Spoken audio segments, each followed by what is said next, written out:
Psikologi Pendidikan oleh dosen pengampu Ibu Helena Taufik MPDK.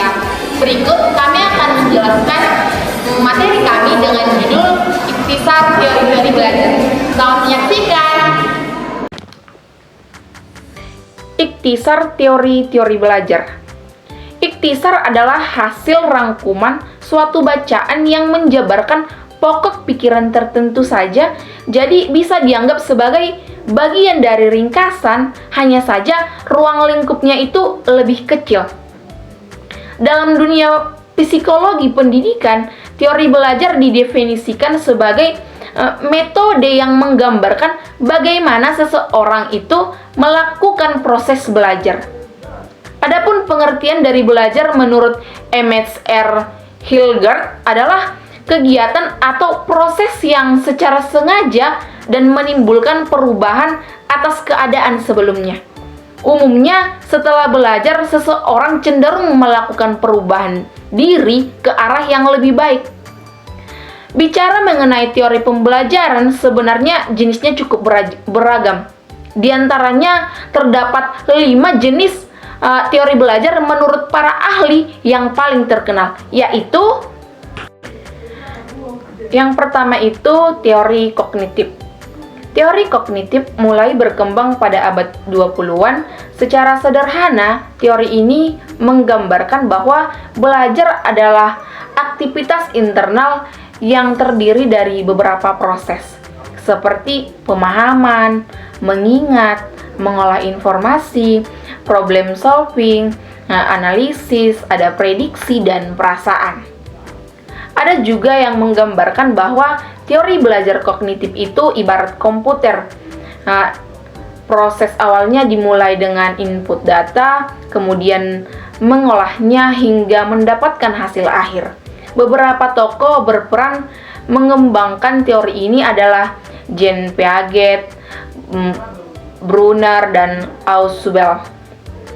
Dalam proses belajar mengajar di sekolah, contoh penerapan teori kognitif adalah guru mengusahakan bahasa yang mudah dipahami oleh peserta didik, seperti memberi ruang bagi mereka untuk saling berbicara dan diskusi dengan teman-temannya. Yang kedua yaitu teori behavioristik. Yang dimaksud dengan teori ini yaitu teori ini dianut sejumlah ilmuwan seperti Gage dan Berliner. Beliau menyatakan bahwa sebuah pengalaman mampu mengubah tingkah laku atau kebiasaan atau proses berpikir seseorang sebagai hasil proses belajar dari pengalaman itu sendiri. Untuk mengaplikasikan teori ini, seorang guru perlu memperlakukan beberapa proses, seperti memberikan dorongan supaya muridnya dapat merasakan rasa ingin tahu, melakukan stimulus guna memperoleh respon siswa, dan melakukan penguatan atau pengulangan stimulus dalam bentuk berbeda. Teori behavioristik dinilai terlalu berfokus pada pendidik. Jadi, tantangannya adalah guru harus lebih kreatif dalam menyampaikan suatu materi agar siswa dapat tidak bosan. Di sini saya menjelaskan teori humanis. Teori pembelajaran selanjutnya adalah humanistik yang berkembang dari teori behavioristik. Tokoh dari teori humanis adalah Carl Rogers dan Abraham Maslow. Dilihat dari definisinya, teori humanis adalah metode pembelajaran yang fokus pada peserta didik guna mengembangkan potensinya. Ada beberapa faktor yang mendukung teori humanis, yaitu peran kognitif pemahaman seseorang tentang ilmu pengetahuan, dan peran efektif faktor mental yang membentuk individu. Dengan mengaplikasikan teori humanis, siswa akan merasa senang selama proses belajar dan bisa menguasai materi dengan gampang. Baik, saya Hertina Enggulan. Saya akan menyambungkan penjelasan yang disampaikan oleh teman saya, yaitu 4 teori konstruktif. Teori konstruktif sejatinya sudah ada dari dulu, namun masih digunakan sampai sekarang karena bersifat efektif dan mampu beradaptasi dengan baik terhadap perubahan zaman.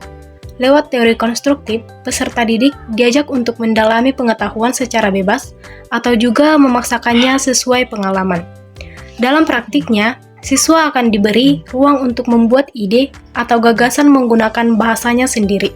Dampaknya, lewat penjelasan yang familiar, orang lain diharapkan mampu menerima ide yang disampaikan dalam merangsang imajinasinya. Yang kemudian yang kelima, teori Gestalt. Teori Gestalt merupakan percabangan dari teori kognitif. Teori ini muncul dari buah pikiran seseorang psikolog Jerman yaitu Max Wertheimer. Dalam teori Gestalt, proses belajar seseorang dimulai dari mendapatkan informasi, kemudian melihat strukturnya secara menyeluruh. Setelah itu, proses dilanjutkan dengan menyusun kembali informasi yang tepat dalam struktur yang lebih sederhana hingga individu tersebut mampu memahami informasi yang dicoba disampaikannya. Kemudian menariknya konsep ini tidak hanya diaplikasikan dalam proses belajar mengajar antar guru dan murid, tetapi juga bisa dimanfaatkan dalam proses mendesain. Sekian penjelasan saya. Terima kasih.